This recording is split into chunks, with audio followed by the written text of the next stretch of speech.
Hi guys, how are you all? Good morning, very warm good morning. So आज है day 45। हम पढ़ने वाले हैं 45वें दिन में। लगातार पढ़ते हुए हो गए हैं। आप सब लोग बहुत अच्छे से पढ़ाई कर रहे हैं। आज हम पढ़ेंगे 441 से 440 50 वर्ड्स, यानी कि 10 वर्ड्स जो एग्जाम ओरिएंटेड हैं, प्लस आखिरी की 2 स्लाइड जो कि प्रीवियस पेपर में आई हुए क्वेश्चंस की हैं। इसके अलावा कुछ काम की बातें जो मैं आपसे करूंगा, और हम पढ़ेंगे वोकैबुलरी। तो आप नोट्स बना रहे हो कि नहीं बना रहे हो, आप मुझे बताइएगा। मैं चाहता हूं कि आप नोट्स बनाएं, क्योंकि क्या होता है, कई बार हम वोकैबुलरी पढ़ते हैं लेकिन हमारा माइंड कोई पेन ड्राइव तो है नहीं जो उसमें रिस्टोर हो जाए। तो क्या होता है, हम भूलने लगते हैं। तो आप उस कॉपी में नोट्स बनाइए, इनके यूजेस पे आइए इन वर्ड्स के, और इनको शुरुआत करिए। चलिए स्टार्ट करेंगे हम आज की वोकैबुलरी। पहला वर्ड ले लेंगे। पहला वर्ड के पहले कुछ काम की बातें फटाफट मैं 2 से आधे मिनट में इसको कंप्लीट कर देता हूँ। गेट 45 हम क्वेश्चन में कॉन्पी SI जेल क्वेरी का ऑनलाइन टेस्ट पेपर लॉन्च किया है। इसमें 299 रुपीज़ में लगभग 2500 क्वेश्चंस हैं जो आपको सॉल्व करने मिलेंगे ऑनलाइन, प्लस उसके साथ हम आपको देंगे video explanation of that question. उसके आंसर ये है तो क्यों है, ठीक है। दूसरी चीज मैं आपसे चाहता हूं, आप मुझे जल्दी से कमेंट करके बताएं। I am waiting for 100+ comments कि स्टूडेंट्स मुझे कमेंट करके बोले कि सर हम न्यूज़पेपर रीडिंग एनालिसिस पढ़ना चाहते हैं, हम सीखना चाहते हैं। अगर मेरे पास इतने कमेंट आ जाते हैं तो मैं एक नया सेगमेंट स्टार्ट करना चाहता हूं, वो भी लाइव सेगमेंट स्टार्ट करना चाहता हूं हमारे यूट्यूब पर। मैं आपको पढ़ाऊंगा इंग्लिश, लेकिन I am waiting for your grand support. सबसे पहले करना यह है, आपको मेरे वीडियोस को शेयर करना है ताकि ज़्यादा से ज़्यादा स्टूडेंट तक मेरी बात पहुंच जाए। इसके बाद आपके कमेंट्स का वेट, और जैसे ही मुझे 100+ कमेंट्स मिलेंगे मैं स्टार्ट करूंगा एक नया सेगमेंट जिसका नाम है न्यूज़पेपर रीडिंग एंड एनालिसिस, जो काम करेंगे, मदद करेंगे आपको। कॉम्प्रिहेंशन जो पैराग्राफ आता है, फिल इन द ब्लैंक्स आते हैं, कई बार सेंटेंस अरेंजमेंट्स आते हैं, उसको इम्प्रूव करने में। ठीक है, तो चलिए स्टार्ट करेंगे हम आज की क्लास। पहला वर्ड ले लेते हैं, फेरोशियस। फेरोशियस मतलब होता है खूंखार, क्रूर। जैसे शेर, लायन एक फेरोशियस एनिमल है। IOUS तो सिर्फ एडजेक्टिव बनाने के लिए है, ठीक है। तो ये फेरोशियस दिखाता है फियरफुल को, या फियर्स को, या सेवेज, या आप लिख सकते हो ब्रूटल, BRUTAL। और क्रूर से बनता वर्ड क्रूएल, ठीक है। ये सारे वर्ड दिखाते हैं फेरोशियस को। यदि कोई व्यक्ति फेरोशियस है, शेर एक फेरोशियस एनिमल है, मैं कहूंगा lion is a ferocious animal. Okay, इसका जो एंटोनिम होता है वो होता है टेम, क्योंकि टेम का मतलब होता है किसी को पालतू बना लेना या पाल लेना। या जो फेरोशियस ना हो, क्रूर ना हो, तो वो होगा सौम्य, जेंटल, उसका नेचर होगा सौम्य, ठीक है। तो I think you got the word. Ferocious is very much related to the word fierce, savage, fierce, cruel, brutal, and the antonym of the word is gentle and tame, यानी पालतू बना लेना। Got the idea, क्रूर, ठीक है। चलिए आगे देखते हैं नेक्स्ट वर्ड, फर्वेंट। ये कहीं ना कहीं फीवर से है। कई बार हम फीवरिश महसूस करते हैं, हमारी बॉडी का टेम्परेचर बढ़ जाता है, खासकर किसी चीज़ को करने में। आप देखना जब भी हम कोई काम करना चाहते हैं और उस काम को बहुत दिल से हमारी इच्छा है करने की ना, तो बॉडी हीट होने लगती है। बुखार नहीं आता लेकिन बॉडी में हीट बढ़ जाती है, एनर्जी लेवल बढ़ जाता है हमारा। तो हम क्या हो जाते हैं उस वक्त, फर्वेंट हो जाते हैं। फीवर से भी हीट बढ़ती है और एनर्जी में भी हीट बढ़ सकती है। तो हम फर्वेंट कब होते हैं, जब हम किसी चीज को करने के लिए अति उत्साही या उत्सुक हो, इंटेंस हो, आर्डेंट हो। Means you feel to do it, you really like to do it, and thus increase your energy level of your body. और इसका जो एंटोनिम होता है, अच्छा आप इसको ईगर भी कह सकते हो, EAGER, ईगर भी होता है। एक और वर्ड बता देता हूं, बच्चे होते हैं INQUISITIVE, इंक्यूजिटिव। ये क्यूजिटिव या क्वेश्चन से बना है। छोटे बच्चे बहुत प्रश्न पूछते हैं, वो उत्सुक होते हैं जानने के लिए, ईगर टू नो होते हैं, इसलिए हम उनको इंक्यूजिटिव भी कहते हैं। Now the antonym of the word is apathetic, जिसके अंदर पैथी ना हो। पैथी का मतलब होता है PATHY, पैथी। पैथी का मतलब होता है फीलिंग। क्या होता है? फीलिंग, तो जिसमें फीलिंग ना हो वो अपैथेटिक हो जाएगा। मैंने इससे रिलेटेड आपको वर्ड पढ़ाए हैं, आपको याद होगा, एपैथी, एम्पैथी, सिंपैथी और अपैथी। ये चारों वर्ड मैंने आपको मीनिंग के साथ समझाए हैं प्रीवियस स्लाइड में। आप एक बार जाके सारी स्लाइड्स अगर आप देख रहे हो तो आपको दिक्कत नहीं आएगी। फिर भी अपैथी यानी नो फीलिंग, एम्पैथी यानी सेम फीलिंग यानी समानुभूति, एक होता सहानुभूति सिर्फ मुंह से बोल दिया, समानुभूति दोनों लोग एक जैसा फील कर रहे हैं, तो एम्पैथी वो होता है। सिंपैथी सिर्फ हम शो करते हैं, और अपैथी में नो, अच्छा सॉरी एपैथी तो 2 बार हो गया। एंटीपैथी ऑपोजिट फीलिंग, घृणास्पद वाली फीलिंग। पैथी मतलब फीलिंग, अपैथी यानी नो फीलिंग, एंटीपैथी यानी ऑपोजिट फीलिंग, आप किसी के लिए घृणास्पद सोचने लगे, तब आएगा इसका मतलब। Got idea? चलिए तो आगे चलते हैं। फर्वेंट फीवर को दिखाता है, फीवर एनर्जी को दिखाता है, एनर्जी आपके काम में होती है, आप बन जाते हो उत्सुक। तो चलिए चलेंगे नेक्स्ट वर्ड में, फिटेड। नाक बंद कर लीजिए, इतनी सड़ान, इतनी गंदी बदबू आ रही है, तो आप बोलोगे it is फेटेड, it is stinking. क्या बोलोगे? बहुत ज्यादा सड़ान या बदबू की वजह से आपको नाक बंद करनी पड़ जाए या जहां आप खड़े ना हो पाओ, उसे बोलते हैं स्टिंकिंग। ये बहुत ज्यादा स्टिंक कर रहा है, यानी बहुत ज्यादा बदबू आ रही है, तो दुर्गंध युक्त, बदबूदार, स्टिंकिंग। ठीक है, इसका जो ऑपोजिट होगा बदबू का उल्टा खुशबू, खुशबू को हम क्या बोलते हैं? फ्रेग्रेंस। फूलों की खुशबू को हम जनरली फ्रेग्रेंस कहते हैं, और कॉफी या खाने की खुशबू को जनरली हम AROMA एरोमा कहते हैं। एरोमा मतलब खाने की खुशबू या कॉफी की खुशबू, और फ्रेग्रेंस जनरली फूलों की खुशबू के लिए या खुशबू के लिए माना जाता है। तो फैक्टेड यानी स्टिंकिंग यानी सड़ा हुआ या बदबूदार। ठीक है, चलिए ये सारे वर्ड दोस्तों जो मैं वर्ड पढ़ा रहा हूं सिर्फ एग्जाम के काम के हैं। इंग्लिश में तो काम आएंगे, स्पोकन इंग्लिश अगर आप करते हैं बोलते हैं तो, लेकिन एग्जाम को ध्यान रखिए। फेटर होता है, शोले फिल्म का डायलॉग है कि वो कहता है चढ़ा दीजिए मेरे सर से पैर तक बेड़ियां जंजीरें, जकड़ दीजिए फिर गब्बर सिंह जेल तोड़ कर दिखला देगा, है ना। इसका मतलब क्या है? हाथ में डाली जाती है हथकड़ी, क्या बोलते हैं? हथकड़ी। उसको क्या बोलते हैं? हैंड कफ। क्या बोलते हैं? हैंड कफ यानी हथकड़ी। और पैरों में डाली जाती है बेड़ियां, वो ऐसे पैर में 2 चूड़ियां जैसी होती है, उसके अंदर पैर होता है, तो वो चल नहीं पाता जो कैदी होता है, उसे कहते हैं फेटर। फेटर यानी पैरों में डाली जाने वाली बेड़ियां। अब फेटर क्या करता है? चीजों को होने से रोकता है, आगे बढ़ नहीं सकते। तो कई बार हम फेटर को सिंबॉलिकली भी यूज करते हैं, लाइक कोई एक फ्रेंड है वो आपको काम में डिस्टर्ब करता है बार बार, तो वो कहीं ना कहीं आपके ग्रोथ को फेटर भी कर रहा है, रुकावट भी पैदा कर रहा है, क्योंकि डिस्टरबेंस बहुत करेगा। तो फेटरिंग का मतलब होता है किसी चीज को होने से, तेजी से होने से रोक देना, तो वो धीरे धीरे एक्शन हो जाएंगे, क्योंकि फेटर में इंसान तेज चल नहीं सकता।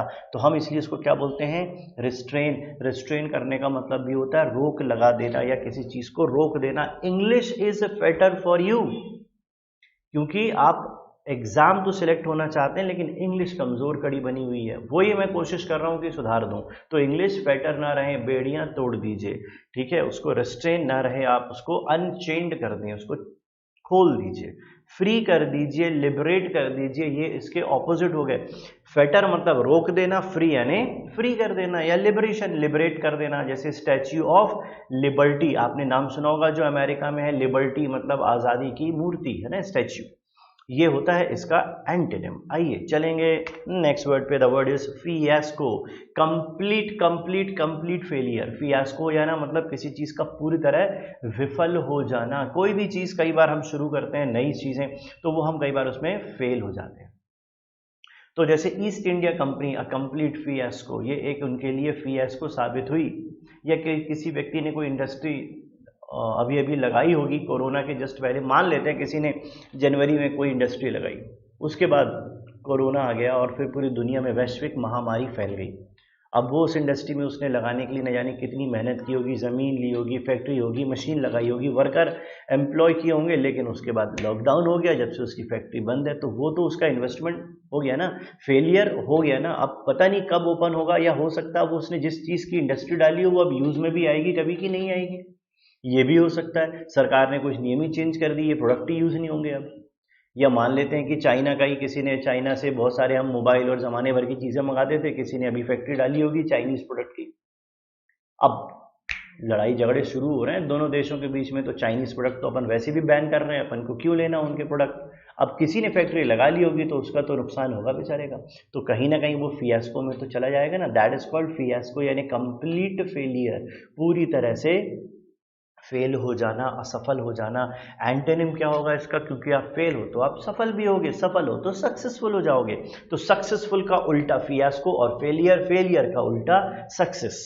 ठीक है, चलिए नेक्स्ट चलते हैं, नेक्स्ट स्लाइड पे। फिकिल। दोस्तों एक बात याद रखो, अगर आप सफल होना चाहते हो तो सबसे पहले आपके अंदर ये चीज आपको कंट्रोल करना पड़ेगा, उसे क्या बोलते हैं, फिकिल माइंडेड। अगर कोई व्यक्ति फिकिल माइंडेड है तो सफल नहीं होगा, क्योंकि उसका दिमाग चंचल होगा। चंचल दिमाग वाले एक जगह पे स्टेबल नहीं हो पाते, और एक जगह पे स्टेबल नहीं होते इसलिए वो आगे नहीं बढ़ते। तो जब तक अपने मन के कार्य की चंचलता को आप कंट्रोल नहीं करोगे, सफल नहीं हो पाओगे। तो फिकिलनेस को कंट्रोल करिए। जैसे मैंने कहा वो बहुत फिकिल माइंडेड पर्सन है, इसका मतलब कैप्रिशियस है या कांस्टेंट माइंड का नहीं है, उसका बार बार मन भटकता है, तो फिकिल होता है। तो मुझे उसकी फिक्र होती है क्योंकि उसका माइंड फिकिल होता है। ठीक है, तो फिकिल माइंडेड पर्सन होता है चंचल दिमाग वाला। इसका एंटोनिम होता है कांस्टेंट यानी रुका हुआ एक जैसा, स्टेबल यानी भी रुका हुआ एक जैसा। Got the idea? I think ये आपको समझ में आ गया। एक चीज मैं आपको बता दूं, मैं एक छोटी सी बात बताना चाहता हूं। आपने देखा होगा ना, हम हमेशा गणेश जी की पूजा करते हैं शुभ कार्यों में। तो गणेश जी की पूजा में आपने देखा होगा गणेश जी की सवारी कौन है, चूहा। तो चूहे की भी लोग बहुत ज़्यादा मानते हैं ना उसमें। तो चूहे को अगर आप समझें तो चूहा छोटा होता है, जबकि गणेश जी जो है वो प्रोपोर्शनेटली बहुत बड़े होंगे। चूहा सवारी छोटी है और गणेश जी होंगे बड़े, तो छोटी चूहे की सवारी एक बड़ी चीज करेगी, ये प्रोपोर्शनेट लॉजिकल सही नहीं है। ठीक है ना, साइज के हिसाब से अगर आप समझो, चूहा कितना सा होता है, छोटा सा होता है, और गणेश जी कैसे होते हैं, लंबोदर बड़े पेट वाले है ना, उनके सूंड भी है, तो size is big where is rat is small. लेकिन अब रैट के ऊपर चूहे की सवारी कैसे करेंगे, इसका अर्थ क्या है, इसके बारे में थोड़ी सी बात बताता हूं कि जो चूहा होता है वो चंचलता का प्रतीक होता है, और गणेश जी हमेशा शुभ कार्य की शुरुआत करते हैं। तो अगर आपको शुभ कार्य करना है तो सबसे पहले जो चंचल मन वाला चूहा है ना, उसकी सवारी आप करो। जैसे ही आप उसे कंट्रोल कर लोगे आपका काम शुभ होने लगेगा। तो जो गणेश जी हैं वो शुभ कार्य को दिखाते हैं, और चूहा चंचलता को दिखाता है। चंचल मन को कंट्रोल करने के लिए आपको शुभ कार्य करना है, तो पहले चंचलता को कंट्रोल कर लिए, ड्राइविंग सीट पे चंचलता के बैठ जाइए, और जहां आप लेके जाओगे वो चीज वहीं जानी चाहिए। तो मन जो है वो चंचल है, कहीं ना भागे, तो सफलता आपकी। ठीक है, तो अपना जो चूहा है वो फिकिल माइंडेड है, हमारा दिमाग जो है हमें उसको कंट्रोल करना। ठीक है, समझ में आया? कुछ ऐसे ही मैंने सोचा आपको डिस्कशन करूं, मेरी बड़ी इच्छा होती है डिस्कशन करने की। एनीवेज चलिए आगे चलेंगे। नेक्स्ट वर्ड में फिक्शियस, ये वर्ड आप जानते हो, फिक्शियस। फिक्शियस मतलब क्या होता है, आपने सुना होगा ना, जैसे आप कोई न्यूज धारावाहिक देखते हो, कोई मूवी शुरू होती है तो उसमें होता है all the characters in this movie और सीरियल आर फिक्शियस। मतलब इस धारावाहिक या फिल्म के सभी पात्र काल्पनिक हैं, यानी फिक्शियस हैं, इमेजिनरी हैं। इमेजिन का मतलब भी होता है जो हम सोच के बताते हैं, जबकि इसका फिक्शियस तो आपको समझ में आ गया, इसका उल्टा होता है जेन्युइन यानी सही, फैक्चुअल यानी जो अकॉर्डिंग टू द फैक्ट हो, जो सही हो, जो दिखता हो, जो सच हो, हम उसको मानते हैं फैक्चुअल। और फिक्शियस होता है काल्पनिक, जो सही ना हो। आइए नेक्स्ट वर्ड, फिडिल। एक बड़ी कंपनी है उसका नाम है फिडिल इंडिया। जैसे एक और बहुत बड़ी कंपनी उसका नाम है रिलायंस। तो रिलायंस का मतलब क्या होता है, RELIANCE यानी भरोसा। सिनोनिम याद कर लो, फिडिल इंडिया एक कंपनी है, फिडिल यानी भरोसा, फेथफुल यानी भरोसेमंद, ट्रस्ट यानी भरोसा, ये सब भरोसे को दिखाते हैं। ठीक है, सत्य के प्रति निष्ठा, इट इज लाइक दिस। और एंटोनिम क्या होगा, जो भरोसेमंद ना हो, एक्यूरेट ना हो, सही बात ना करता हो। फिडिलिटी दिखाता है एक्यूरेसी या क्लियरिटी को, सत्य को, उसके प्रति जो आप वफादारी दिखाते हो, जबकि इनएक्यूरेसी दिखा सकते हो आप। अच्छा, इसका कहीं ना कहीं आप इसका अर्थ डिसट्रस्ट भी लिख सकते हो, गलत नहीं होगा। ठीक है, चीट भी कर सकते हो, गलत नहीं होगा, लेकिन इस वर्ड को आप याद रखिए, इनएक्यूरेसी। ये डायरेक्ट एंटोनिम बनाता है। एग्जाम में कभी ये वर्ड आए तो आंसर दिमाग में लेके चलिएगा। ठीक है, चलिए नेक्स्ट वर्ड, फिगिट। फिगेट का मतलब होता है जैसे मम्मी होती है ना हमारी घर की, हमारी मम्मी मदर, वो फिगेट होती हैं। आप जैसे आप अपने शहर छोड़ के किसी दूसरे शहर पढ़ने जा रहे हो तो वो पहले ही रोना धोना शुरू कर देंगे, अरे बेटा तू कैसे जाएगा, ये है वो है, बहुत सारी बातें उनकी। तो वो क्या करती है, मूवमेंट को नर्वस बना देती हैं। तो मदर मेक्स मूवमेंट फिगेट, वो फिगेट करती हैं। हमें भी बुरा लगता है, उन्हें भी बुरा लगता है, लेकिन वो नर्वस हो जाएंगी। रेलवे स्टेशन छोड़ने जाएंगे तो रोने लगेंगी, तो वो उनको दुख हो रहा है तो फिगेट कर देती। फिर हमें कभी कभी लगता है यार नहीं जाता हूँ, उतर जाता हूँ ट्रेन से, तो वो माहौल वैसा बन जाता है ना, नर्वस वाला माहौल, नर्वसनेस बढ़ जाती है। हमारी जो नर्व्स होती है, नर्व्स से बनता है नर्वस सिस्टम हमारा शिथिल पड़ जाता है, लूज पड़ जाता है, एनर्जी लेवल कम हो जाता है। तो फिगेट का मतलब भी वही है, छोटा, दैट इज कॉल्ड कुलबुलाहट या नर्वस कर देना। तो mother makes movement fidget sometimes. इसका ऑपोजिट होगा sit still, be at ease, comfortable, आराम से काम करना। ईज वर्ड बनता है ईजी से, ठीक है। इसी का उल्टा होता है डिस ईज, यानी आप बीमार हो जाते हो। तो फिगेट मतलब होता है नर्वस हो जाना, ठीक है। चलिए, okay, the 10 words are completed. Now let's move on to the question day of today. Vanity, vanity का मतलब होता है घमंड, वैनिटी मतलब घमंड, और ह्यूमिलिटी मतलब होता है जिसमें घमंड ना हो, विनम्र, घमंड ना हो विनम्र हो। ह्यूमैनिटी मानवता को दिखाता है, प्रिटेंशन धोखे को दिखाता है, एरोगेंस घमंड को दिखाता है। वैनिटी का सिनोनिम हो गया, हमें ढूंढना था एंटोनिम, तो आंसर हो गया ह्यूमिलिटी। निगार्ड मतलब होता है कंजूस, और जेनरस होता है दिल खोल कर जो काम करता हो, सिर्फ पैसे से रिलेटेड नहीं। एक्स्ट्रावेगेंट पैसे बहुत खर्च करता है, लेकिन जेनरस तो दिल का भी बड़ा होता है, इसलिए इसका आंसर हो गया जेनरस। और रिप्रूफ का मतलब होता है डांटना या फटकारना, तो एप्रोबेशन होता है किसी की तारीफ करना। जबकि अच्छा, मैंने दोनों वर्ड सेम लिख दी, नहीं नहीं नहीं, एप्रोप्रिएशन है ये, एप्रोप्रिएट है जो सही है, ये एप्रोबेट है, ये सही है, ठीक है ना। तो एप्रोबेट का मतलब होता है तारीफ, और रिप्रूफ मतलब होता है फटकारना या डांटना। ये थे आज के जो क्वेश्चन हमने दिए थे, और आपने सबने इसके बड़े अच्छे अच्छे आंसर भेजे हैं, तो सही चीज़ है। आपको अब ये क्वेश्चन दिख रहा है पेपर, आपको इसका मुझे आंसर बताना है आज के पेपर में। तो I am waiting for your comments now. Like से इतना मुझे कोई फर्क नहीं है, लेकिन मैं चाहता हूं मेरी सब्सक्राइबर संख्या तेजी से बढ़े। आप मेरे स्टूडेंट्स हैं, आपको सिर्फ एक ही धर्म का पालन करना है फिलहाल, कि मेरे वीडियोस को खूब शेयर करिए, अपने दोस्तों को बताइए और शेयर करवाइए मेरे चैनल को, नाम है माइडस एजुकेशन। और न्यूज़पेपर अगर आपको एनालिसिस पढ़ना है तो जल्दी से मुझे कमेंट करके बताइए। मुझे 100+ कमेंट्स जैसे ही मिलेंगे मैं स्टार्ट कर दूंगा। आज कल भी शुरू कर सकता हूँ, 2 दिन बाद भी शुरू कर सकता हूँ, बस वेटिंग फॉर योर कमेंट्स। अपने दोस्तों को प्रेरित करिए, इतना मेरे लिए कर दीजिए, ठीक है। चलिए मिलेंगे फिर एक नए वीडियो में, तब तक के लिए टाटा बाय बाय।